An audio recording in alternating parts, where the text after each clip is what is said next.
morning, good afternoon, good evening, wherever you are in the world. Welcome along to the wilds of Suffolk. I'm out here yet again doing what I do, walking along in beautiful locations such as this, trying not to get wet by the ocean, giving you my thoughts and opinions on everything that's happening in the world in the public consciousness. If it's your first time here, welcome. I hope you enjoy what I'm doing here today.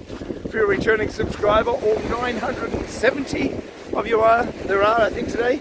Welcome back. It is an honor and a privilege to serve you in whatever capacity I'm serving you in today. So welcome. Crazy times indeed. And today I'm titling this discussion, this talk, How to Capture a Society. And believe me, we are 100% captured. Only in a captured society where could you have pedophiles who hurt children, have the law on their side to keep their anonymity should they be moving into a neighbourhood where children live. It's an absolute legal right that they have their anonymity to be able to remain anonymous and for their crimes against children to be kept from the public eye. But yet, if people who've done nothing wrong, who by donating some money to a peaceful protest, who did nothing wrong, can be doxxed by the media and threatened, that society, we're captured. So how did we get to this point? How did we get to this point of being captured so hopelessly that it seems like there's no way out? Now, we're going to try and, if you've been here for any particular period of time, you will have heard me do talks on a lot of the things that we're going to touch on today. Now I'm going to try and stitch it all together and sort of bring it back to an understanding of where we are, how we got here, and what we can do. Alright, so that's what today's all about for those new people who are joining me. I hope this makes sense. I'm pretty sure it does. Well, I won't know until the end. So join me for this walk and let's see where we get to. Now, in order to understand the nature of being a captured society, first we have to understand what that means. Now, as I said in the beginning, in a society that's so warped and twisted and broken, and it is, we live in this society that's so warped, so we have these really warped ideas about what's acceptable and what isn't. We have people doing TED Talks that's saying that paedophilia is just a sexual orientation that's perfectly normal and it should be accepted. We also have people trying to normalise bestiality, sex with animals, and necrophilia with dead people.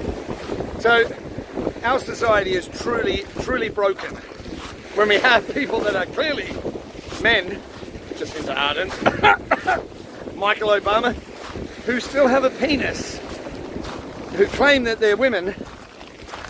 Society's broken, okay? When we have men competing in women's events and beating them, our society is broken and captured.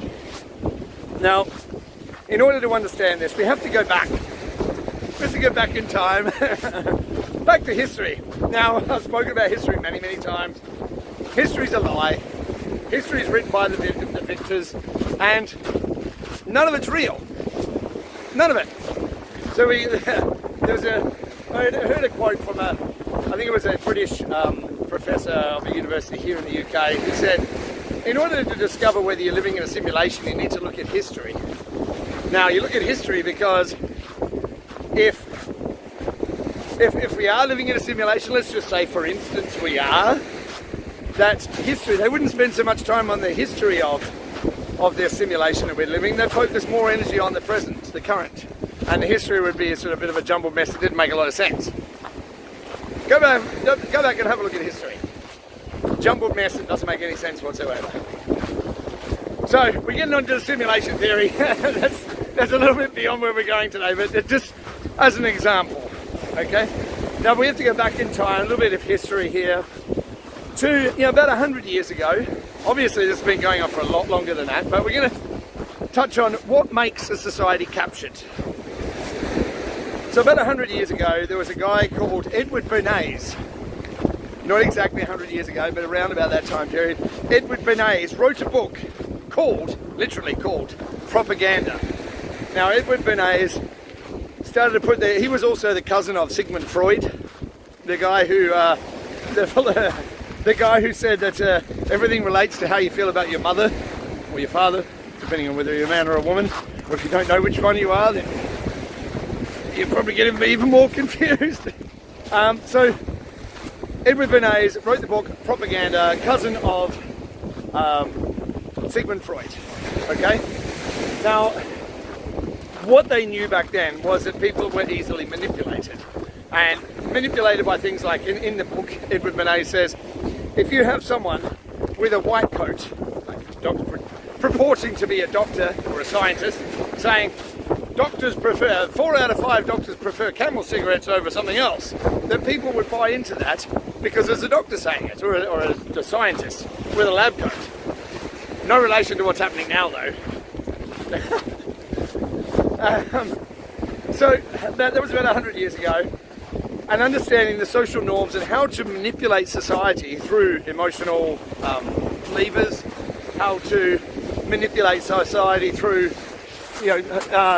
guilt and and fear, big motivator. Now we're gonna jump around a little bit here, but you'll get the idea. So he wrote the book about 100 years ago.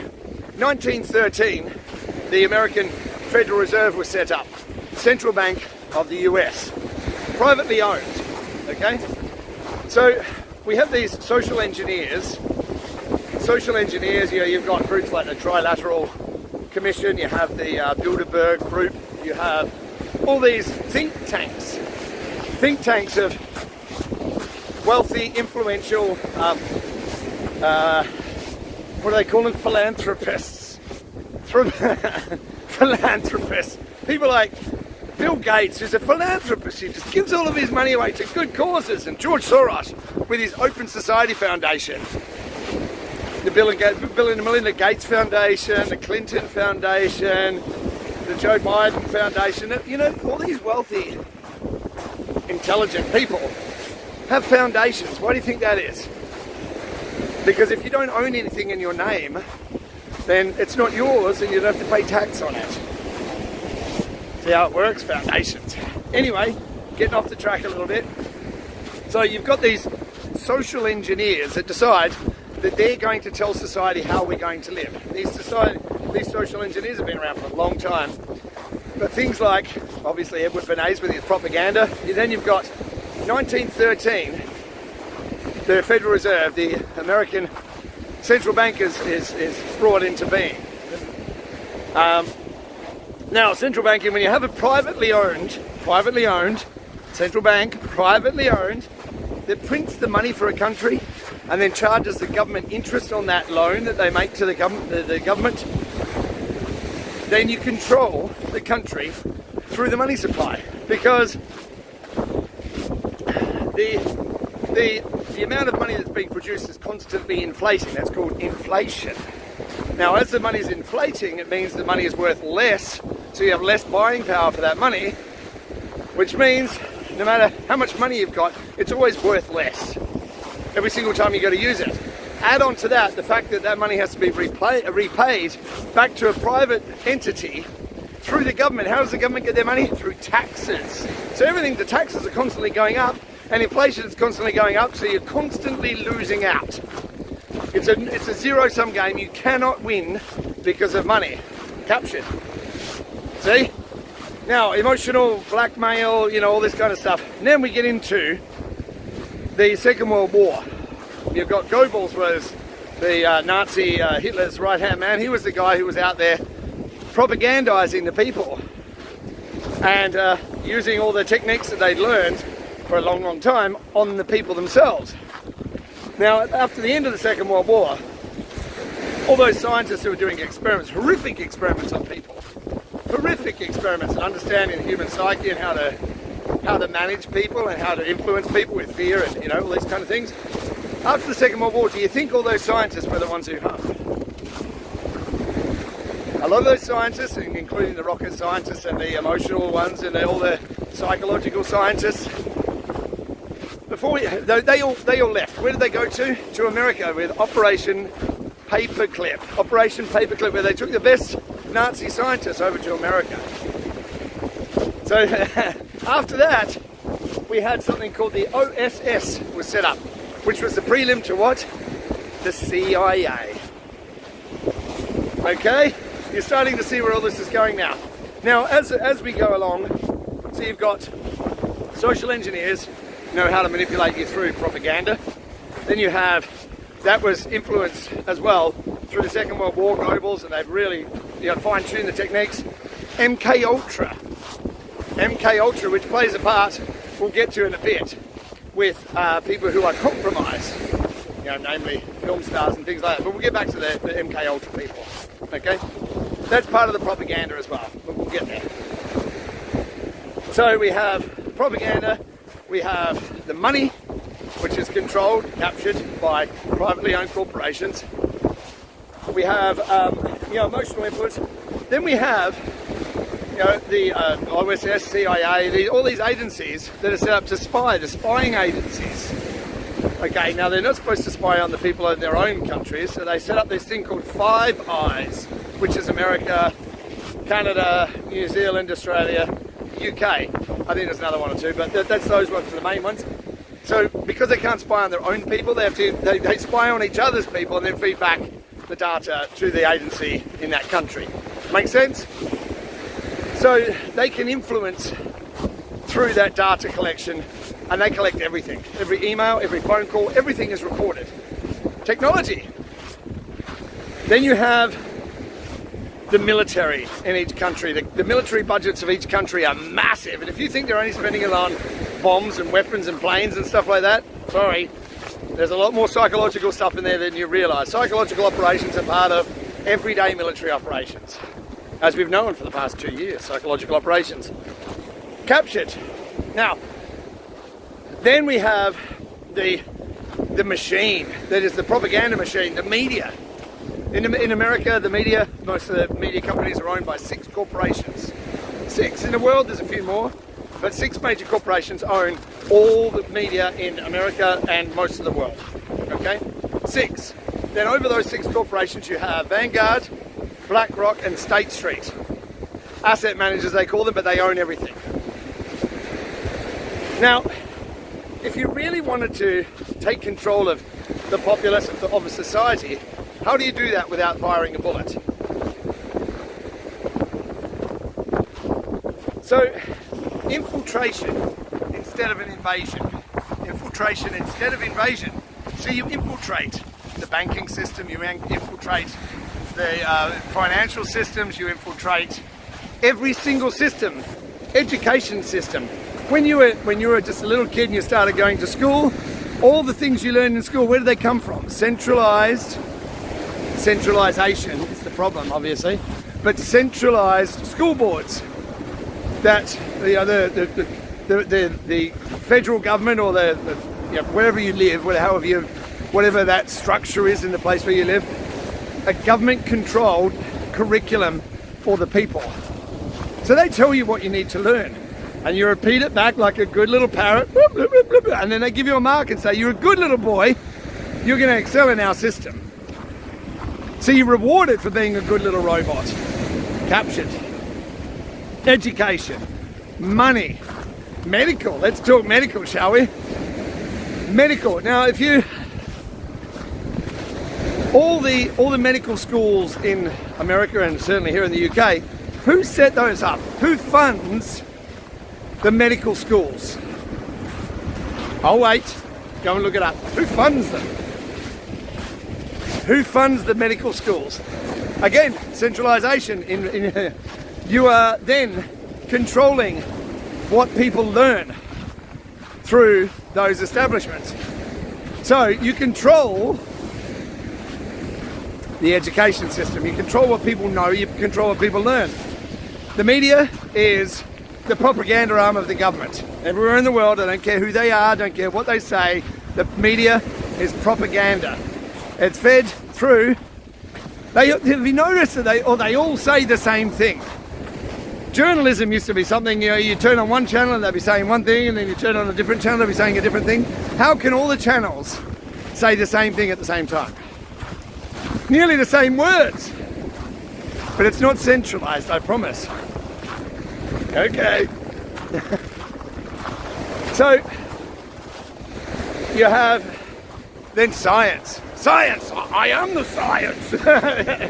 science. So you've got, what we've noticed now with science is it's a dogma. It's just like religion, scientific dogma. Because if you question science now, heresy! Heresy, God, how dare you question the science? I am the science. You can't question science. As soon as you question science, it's like, oh, you're a science denier. You're an anti-vaxxer. You get all these words, you get all these names thrown at you because you dare to question what should always be questioned, because that science is questioning everything. Oh, but you can't question it. Anything that can't be questioned is propaganda. It's not science, okay? So, when you have people in key positions that are paid vast sums of money and then can insider trade, like politicians and people at the agencies that are supposed to oversee, like the SEC and the Federal Reserve, the people within those agencies that have inside knowledge into things that are happening in the world are allowed to trade stocks and shares. Captured. And those same agencies don't punish the people in prominent positions that are doing this insider trading, including themselves. And then when it gets brought up, no, it's okay if we do it. You're not allowed to, though. Insider trading, I'd still be in prison getting bummed if I was insider trading. But if you work at the SEC or the government agencies, you can do that perfectly legally. Captured. Now, when you talk about governments and politics, no politician in the world is elected. They're selected. No high-ranking politician anywhere in the world has got to where they are without being compromised. Not one. How do you compromise a politician? Let's have a look at Hunter and all his business dealings all over the world in China and Ukraine. Sits on the board of an Ukrainian oil company. Isn't he the president of the United States' son? Isn't there a conflict of interest there? Maybe? No? Okay. But people are easy to compromise. They are. Everyone's got their weakness. They all do. You know, everyone does. When I was young, I fell for everything. Hook, line and sinker. I chased the money. I chased the money because I was brainwashed as well, thinking money's the only thing that's important in this world. Boy, was I wrong, you know. I chased women, drugs, parties, you name it, I did it all. All of it. All of it, you know. I'm not proud of it, but I'm not ashamed of it either. You know, as part of my life, it was part of my learning process. I had to go there, I had to do it, it helped me to understand myself and the world better. It's not an excuse, that's what happened. But you have these people, well, let's talk about compromise. Hugh Hefner, do you know who Hugh Hefner was? Definitely not CIA, and the Playboy Mansion definitely wasn't a CIA honeypot trap. It wasn't. It wasn't a way to entrap all those Hollywood celebrities and singers and all those politicians. It wasn't a way to entrap them into doing things and having it on film so they could be compromised. That never happened. Bullshit. But, you know, you've got a bunch of people in high-ranking positions that are filthy perverts, that are paedophiles, drug addicts, you know, they have a predilection to crazy things that wouldn't be accepted by a polite society, like like Obama and his husband Michael. Had they known? Did they know if they'd known? So there's so many ways to capture and to compromise these people, and they have been, because they've all got dirt in each other. Like, if you don't do what I tell you to do, then I'm going to tell everybody what you did. So we're living in this captured society, and you sort of start to see when you look at the bigger picture, and you know, people are going to say, "Oh, but how can you prove all this?" Like, for years and years and years and years and years and years and years and years, I've looked at information, read things, listened to podcasts. I mean, you name it, I've done it. Spent years down the rabbit hole, and from what I've seen, it leads me to believe what I believe. Okay, now. As I've said before, I'm not telling you the truth. I'm telling you my thoughts and opinions. You have to decide what the truth is for you. You can just say everything I say is bullshit and walk away. Cool, you know, your choice. As is everything. The choice is yours, you know. We live in a free will world, right? Yeah, it's all about free will. So you get to choose. And that choice is going to reflect on you, the karma or however you want to, you know, it comes back. We are living in spiritual warfare in this plane of existence, this reality, if this is what you want to call it.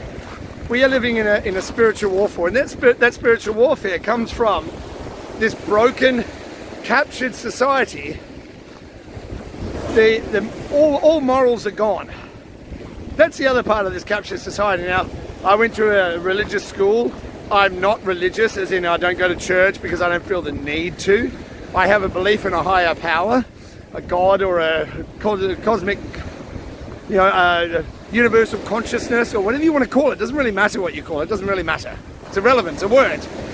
I have a belief system in a higher consciousness, you know, a higher power than me, whatever you want to call it. And I have certain morals that I live by. Now, they might not be the same morals as everybody else, but the people who are making these decisions that are compromising society and hurting people have no moral guidance and no moral judgment at all. And that's because our belief in a, you know, God or whatever you want to call it has been taken away. It's been frowned upon. It's been taken out of schools. It's been taken out of our society. So that moral guidance and that moral judgment has been taken away as well. That capture of our morals or lack of morals in most cases means that when the moral judgment goes out the window, all judgment goes out the window. So you're capable of anything. Everybody always is. But then when you start to go into the murky world of, the compromising situations that people get themselves into, then it leads to bigger problems. They're compromising situations and hello puppy, hello. So this is where we find ourselves in a captured society now. Captured by money, education, politics, schooling, science, all of it's captured by key people within those industries that keep things exactly in the status quo that benefits the people who are benefiting from it and doesn't benefit anybody else. So, now that we know the capture techniques, who's involved, well, I haven't named names with George Soros, Bill Gates, Hillary Clinton, there's a bunch of other people as well. Hello, how you doing? But there's a small group of social engineers that want to tell us all how to live, and it's through groups like the World Economic Forum, the Bilderberg Group, like I say, it's these kind of Trilateral Commission, all these kind of groups, these think tanks that try to tell us all how to live by their own twisted moral standards, because they have no morals whatsoever. They're eugenicists. Now, these same people, entities, interdimensional demons, what they are, they control things centrally. Centralization of information, centralization of money, centralization of government, everything is centralized. That way it's easier for them to control. Okay, so if you understand all these control mechanisms are all centralized, they're all run by the same people, how do you escape from the matrix, which is what we're in? Now, go back even further. I'll literally just touch on this because it's such a big subject, and I'm going to do a completely different video about it. Your birth certificate. Your birth certificate is creating a straw man for you that isn't you. It's a corporation that's created for you at your birth. There's also an alternate trust that's set up in your name that no one knows about. And because you don't know about it, when you die, that trust is given over to the government. We're going to talk about that a different day, but another control mechanism, okay? So, once you know all these control mechanisms are in place, every single system that we live in is controlled and centralized. How do you escape it to take back your life? Decentralization, obviously. Now, as we see in our world right now, cryptos, digital assets, blockchain technology threatens the centralization model of everything that's been in place for a long, long time. All these systems that we've lived in are threatened by decentralization. So what we've seen over the past few years through the pandemic and everything else that's going on is that they're trying to take back control. Now, social media is also another control mechanism. I've just been restricted on Facebook for another 90 days. It's an ongoing thing for me because of what I post, obviously, questioning the reality that we live in. And social media is a feedback loop for the people who are controlling mechanisms. Facebook is DARPA, was never invented by Mark Zuckerberg. It's a lie. He never wrote a line of code in his life. Microsoft wasn't invented by Bill Gates. Another lie. He never invented anything in his life. It's all done by DARPA, Advanced Military Advanced Research Projects. DARPA, look it up. But Facebook was called, can't think of what it was called now. Facebook is not written by Mark Zuckerberg. It's a lie. It's a con, okay? It's a DARPA project. Social media is another controlling mechanism. So, in order to decentralize and take control of your life and recognize how to get out of this matrix, look at what the central banks are doing. Don't listen to what they say, look at what they do. They've all been collecting vast amounts of gold in their treasuries for years now, years and years and years. Why gold? Well, it's a barbarous relic, according to Bernanke, I think it was who said that, a barbarous relic. But yet they collect it. They still collect gold in all the central banks of the world. Why is that? Because it's the oldest form of money. 6,000 years we've been using gold as money, and silver and precious metals. Why? Because it cannot be destroyed. There's no counterparty risk to gold. So it can't be destroyed. You can throw gold in a volcano, it'll still be gold. So understand that you can pull back. The financial system is about to collapse. I've talked about it endlessly. Look around you and see what's happening in the world. The central bank's collecting gold. Are you? Silver perhaps? I'm not a financial advisor, certainly not your financial advisor. So you have to make your own decision, as I say. You have to think about it yourself. It's not up to me to think for you. It's not up to somebody else to think for you. You have to think for yourself. So understand that the centralization of control is coming to an end, and the decentralization of everything is coming. And you'll have to be in control of your own life, and you won't be having all these social engineers telling you how to live. But you'll have people like me, for what it's worth, telling you this is the reality that you're seeing is not real. It's not real, it's made up. They made it up. The social engineers have made up the reality that you experience as reality every day. You get to decide where you go from here. Decentralize yourself away from it. Your money, decentralize yourself away from the science, you know, all the rubbish that you're told. Be prepared to walk away from a system that doesn't serve you anymore. Okay? You decide from here on, once you understand whether you want to be captured. If you want to live inside the systems that enslave you, then good luck. There's nothing I can say, there's nothing I can do to help you. I accept good luck, you know, and good riddance. Because, you know, just jump in the boxcar and get into the shower in the ovens here. That's where you're heading. So, on that note, we'll pull it for today. There's lots more to talk about, but that's enough for today. The social engineers have got you captured. You decide whether you want to stay captured. So, as I say at the end of all my videos, go out to the world, do good, be good. You can change the world with your thoughts, your actions, the way you speak, and the way that you interact with people. Thoughts become things. Thoughts become words. Words influence the reality that you experience. What reality do you want to create? It's up to you. It's up to me. It's up to all of us. Where we go one, we go all. Look after yourself, look after each other. I look forward to seeing you real soon. Take care. Ciao for now.